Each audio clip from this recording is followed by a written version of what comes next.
পুজোর প্রিপারেশন আসলে আমি এইবার আসলে আমার নেওয়ার কোনো চিন্তা ভাবনাই ছিল না, কারণ সবাই জানে যে আমার মা আমার সাথে নেই। মা মারা গিয়েছে 6 মাস হতে চলছে, 6 মাসের হ্যাঁ অলমোস্ট 6 মাস হতে চলছে। তো এবার যদি আমার কোনো কাজ নাও থাকতো, আমার কাছে মনে হয় না যে এই পুজোর যে প্রিপারেশন, কেনাকাটা কিংবা এই বই ফুটলোড করা, এই ঘুরতে যাওয়া, ওই ব্যাপারটা আমার মধ্যে থাকতো, কারণ আমার মা আমার সাথে নেই।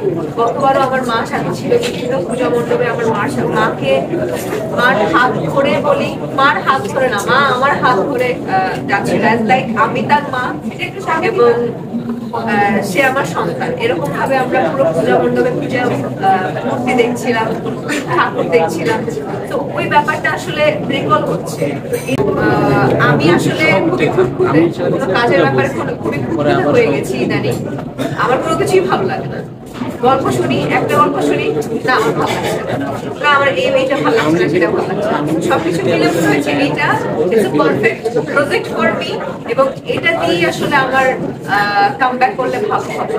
এবং অনেকদিন পরে রায়হান রাফির সাথে কাজ করছি। রায়হান রাফি সে শুরুতে পোড়ামন্ডলে কাজ করে এসেছি, কাজ করে গেছি, তারপর দহনে কাজ করলাম, 2টা প্রজেক্টে কাজ করছি। অনেকে অনেক সাইড থেকে জিজ্ঞেস করছিল যে রাফির কাজ তুমি কেন করছো না।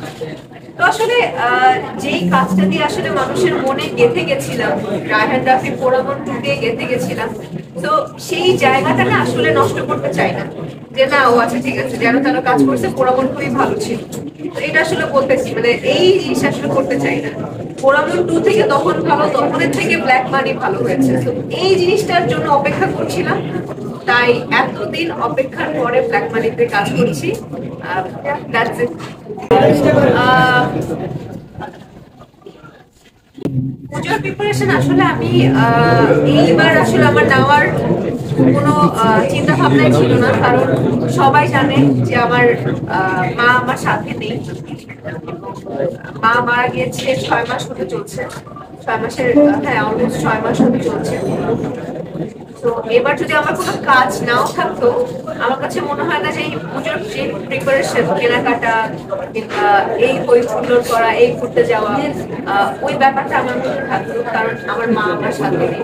গতবারও আমার মা সাথে ছিল, বিভিন্ন পূজা মণ্ডপে আমার মার হাত ধরে বলি, মার হাত ধরে না, মা আমার হাত ধরে যাচ্ছিল, লাইক আমি তার মা এবং সে আমার সন্তান। এরকম ভাবে আমরা পুরো পূজা মণ্ডপে পূজা মূর্তি দেখছিলাম, ঠাকুর দেখছিলাম। তো ওই ব্যাপারটা আসলে রিকল হচ্ছে। এবার আসলে আমি কোনো প্রিপারেশন দিইনি, এবং উপরওয়ালা ভগবান আল্লাহ যেটাই বলি না কেন একটা কাজে মিলিয়ে দিয়েছে, যে কাজের মধ্যে তো তুই প্রিপারেশন নিবি না, কাজের মধ্যে কাজ যাতে ওই জায়গায় ইমপ্রেস না হয়ে যায়। এবার পূজা হচ্ছে, এবার তোর মা নেই, মায়ের জায়গা তো অবশ্যই সবসময় মনে থাকবে, বাট একটু কাজে থাকলে না নিজেকে আসলে কোনোভাবে ব্যস্ত রাখা যায়। তো এবার আসলে কোনো প্রিপারেশন আমি নিই, এবং আমি এবার নিজের জন্য একটা সুতাও কিনিনি। পরিবারের জন্য আসলে আমার ভাইয়া আছে, ভাবি আছে, ভাইয়ের একটা ছেলে আছে, তাদের জন্য কেনাকাটা করে দেওয়া হয়েছে, বাট আমি নিজের জন্য আপাতত এবার আসলে কিনিনি এবং কিনবো তাদের